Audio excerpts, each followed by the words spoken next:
Imphal Jiribam National Highway 37 asi ngak senabagi thodam DIG amada sinare haina Chief Minister N Birena Assembly da phongdokre. Hauzik pangthokliba Assembly mifamgi question hour da Wangkhem Kendragi MLA K Megachandrana National Highway 37 asi matangda hanglakpa wahangi paukhum piraduna N Birena phongdokhibane. Chief Minister na makhatana hai National Highway asigi maru oiba ase lengakna khangbaga loinana haukiba lisingani taratare taranipanda matam Union Home Minister da Highway Protect Force thambina ba taksin ke matamadu da Prime Minister yauna tanaraba matungda Highway Protect Force ki mahutta IRB Battalion ani gumba hengat handuna highway ngakpagi thabak paikhat hanna ba hona se hairakpadagi hojek Assam da training toriba 10 amadi 11 ge IRB ase lokhibane highway gi nakal sing barak sabagi thabak su hokre amadi highway asibu ngak senabagi thabak sing de ayamba loisilakle hairaduna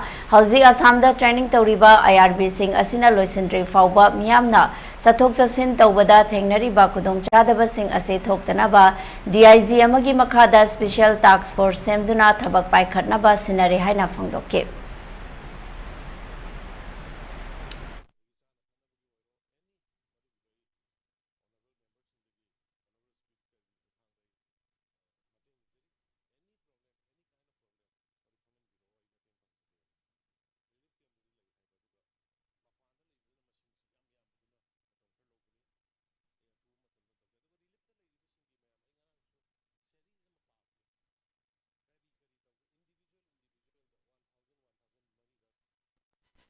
अखोई मसी किसी honourable leader of the house ना highway अखोई protection force तौनी है बसु ममांग द लाउथोक पीगी बल्लई अदुना मसी अखोइना हाई बजी मफम मंगा तुरुक तनी स्पोर्ट सी हाई बजगा टैक्स लौरी बसी मसी द DSP देगी तादब लेवल मोइगी रैंक एंड फाइल दा तौरकान मी सी सिक्योरिटी कवरेज सी मफम जिदा केम तौरकान हाईवे प्रोटेक्शन जु तौबगी प्लान लेरंबनिना मसी सिक्योरिटी प्रोटेक्शन स्पोर्ट थमगिब याब्रा अदुगा मसी खाइरिब जगह जिंगजिदा तौरकांदा मसी मेजर्स सम लखोत्रगदी लेपखरगदी वारिबसिदगी हेन वागनी अदुना अखोय मसी सिदी अमा मगी वानते अखोय पुनमक रूलिंग ओपोजिशन की वासु नते अखोय पुनमक किनी अदुना मसी इमीडिएट मेजर्स समा आइबदी ngasi हेंग नाइदना honourable leader of the house ना मसीगी सिक्योरिटी मेजर्स लखोटपा मोई पैसा लौवा तुहनबा अदुगा प्रोटेक्शन पीबा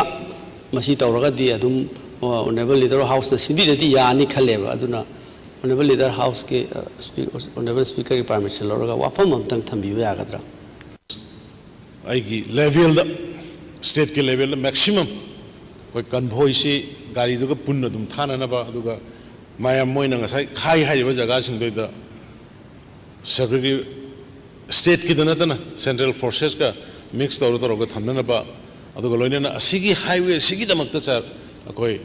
DIG अमदा मागी मागी स्पेशल टास्क सिनरगा DIG ममिंग दुरे उसी पंजरगे DIG अमदा highway national highway 37 Imphal Jiri लंबी सिगी दमकता मांगोंदा स्पेशली असाइनमेंट सिनरकांदा थमबनी अदुना हुजिकी मायामना इनकन्वीनियंट वे हारिबा टैक्स लौ हारिबा जगह जगह मदुगी मफमसिंगदो आई सुंसोई सोइना सिक्योरिटी कवर तोरगा यारिंगै ngamiंगै हुजिकी आर ट्रेनिंग लोरगा लागा जगह जगह दा खिनरि बॉक्सी आई सोइदना सिक्योर ओइनबा